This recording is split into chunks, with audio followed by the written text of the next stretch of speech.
Sandeep Maheshwari versus Vivek Bindra चल रहा है। ऐसा लगता है कि जैसे कोई क्रिकेट का वनडे मैच हो और पूरी ऑडियंस वेट कर रही हो कि आज कौन जीतेगा। विवेक बिंद्रा और Sandeep Maheshwari they both are professional और पिछले कई सालों से हमको इन्फ्लुएंस कर रहे हैं। इनफैक्ट उनकी गाइडेंस के कारण आज बहुत से लोग परिपक्व हो गए हैं। पर हाल में जो इंसिडेंट हुए हैं जिसको हम भली भांति जानते हैं, जिसमें कई इन्फ्लुएंसर और कई यूट्यूबर ने कुछ उनसे क्वेश्चंस किए हैं, कुछ जजमेंट किए हैं जो कि वाकई ही बहुत निंदनीय है। दोस्तों, भले ही स्मॉल बिजनेस हो या लार्ज बिजनेस हो या कोई बहुत बड़ा कॉर्पोरेट बिजनेस हो, लेकिन कस्टमर सेटिस्फेक्शन रेशियो कभी भी 100% नहीं रह सकता। इसीलिए कई कंपनीज अपना फीडबैक फॉर्म भी भरवाती है। सो दोस्तों, विवेक बिंद्रा और संदीप माहेश्वरी, मैं इन दोनों की तहे दिल से रिस्पेक्ट करता हूं, लेकिन जिस तरह ये दोनों आपस में जो एलिगेशंस लगा रहे हैं, जो कि हमारे यूथ के लिए एक बहुत ही गलत मैसेज जा रहा है। ऐसा मैं इसलिए कह रहा हूं क्योंकि हाल में ही मैंने एक बहुत अच्छी स्पिरिचुअल बुक पढ़ी थी और उसमें जो स्टोरी थी, उसमें एक व्यक्ति की स्टोरी थी जो दिन भर परमात्मा की प्रार्थना करने में लग्न रहता है, लेकिन जब भी वो बाहर जाता है, कुछ लोगों से जब भेंट करता है तो उसको नाना प्रकार के लोग मिलते हैं। उनमें से एक बार उसको एक ऐसा व्यक्ति मिलता है जो दिन भर नशे में रहता है। उसको देख के उस व्यक्ति से बहुत ही घृणा होती है और बोलता है कैसा व्यक्ति है, इसको तो बहुत बड़ी सजा मिलनी चाहिए। उसके बाद फिर कुछ दिनों बाद वो जाता है तो कुछ ऐसे और ही उसको लोग मिलते हैं जो और आपराधिक तत्वों से मिले रहते हैं, ऐसे ही कुछ चीजें करते रहते हैं। फिर उस समय वो व्यक्ति फिर ये कहता है कि यार इन लोगों को जीने का तो हक बिल्कुल नहीं है। ऐसे ही चलता रहता है, वो व्यक्ति का एक नेचर बना रहता है, लेकिन वो परमात्मा से प्रार्थना में हमेशा आगे रहता है।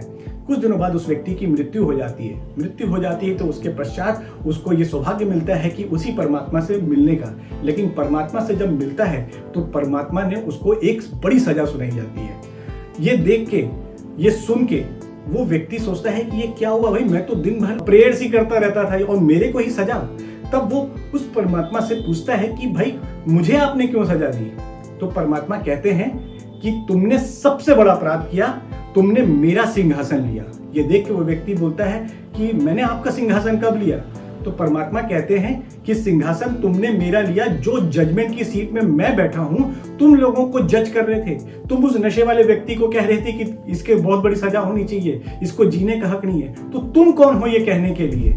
तो इसीलिए कहता हूं दोस्तों, जो जजमेंट के लिए जो होता है वही परमात्मा के रूप में हमारे आज की डेट में लीगल गवर्नमेंट है, जिसके लिए एक लीगल वे में जाने के लिए हमें वही रास्ता सुनना चाहिए, जो कि इस केस में भी मैंने देखा है कि जो कई यूट्यूबर्स, कई इन्फ्लुएंसर जजमेंट देने लगे, जो कि वाकई ही बहुत ज्यादा गलत है। तो दोस्तों, जैसा कि हम जानते हैं कि ये पूरा इंसिडेंट अब लीगल वे में चला गया है, लीगली सब कुछ हैंडल हो रहा है। तो मैं आप सभी लोग से अनुरोध करूंगा कि आपका समय बहुत मूल्यवान है, इसको इन्हीं सब चीजों में नष्ट मत करें, किल मत करें कि आज क्या होगा, आज किसने क्या कहा, मैं इनकी तरफ हूं, मैं उनकी तरफ हूं। देखिए, मैच कोई भी जीते, सरकार जिसकी भी तरफ है, आपका अकाउंट का बैलेंस मेन इंपॉर्टेंट होता है, जिसके लिए आपको खुद स्वयं कार्य करना पड़ता है। इस वीडियो का जो पूरा सार है, मैं कुछ पंक्तियों में जरूर बताना चाहूंगा कि ऐसी वाणी बोलिए, मन का आपा खोए, औरन को शीतल होए, आपो शीतल होए। लास्ट बट नॉट लीस्ट, हमने बहुत सारी मिस्टेक्स देखी इस पूरे इंसिडेंट में। इससे हमें सीखना चाहिए, ना कि इन सारी मिस्टेक्स को